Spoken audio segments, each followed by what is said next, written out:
Hi friends, మొన్న మునగాకు కారప్పొడి చూపించాను కదా. ఈసారి కాకరకాయ కారప్పొడి అండి.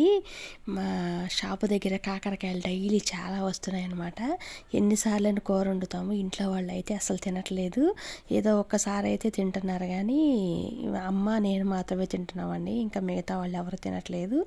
అప్పుడు నాకు కాకరకాయలతో ఏం చేయాలని ఆలోచన వచ్చింది. కట్ చేసి రెడీగా పెట్టాను. ఇక యూట్యూబ్లోకి వెళ్ళి కాకరకాయ కారప్పొడి అని చూశానండి. మన యూట్యూబ్ ఫ్యామిలీ ఉంది కదా, మన సీనియర్స్ అందరూ, వాళ్ళందరికీ కాకరకాయ కారప్పొడి ఎలా చేశారని చూశాను.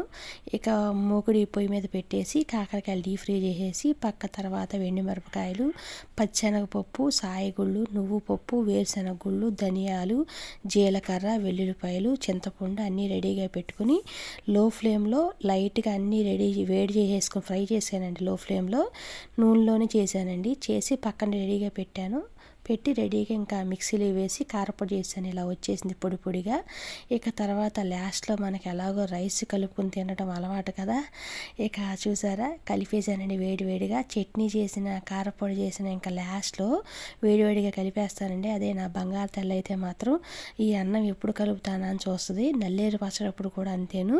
నా బంగారు తల్లి అయితే హైదరాబాద్లో ఉంది కదా, ఇంకా మా అమ్మమ్మ అయితే ఉందన్నమాట. తనకు ఒక ముద్ద పెట్టాను. సామాన్యంగా కారం అయితే ఎక్కువగా తినదు. ఒక ముద్ద అయితే టేస్ట్ చేసి చాలా బాగుంది. మరి మీకు కూడా నచ్చిందా?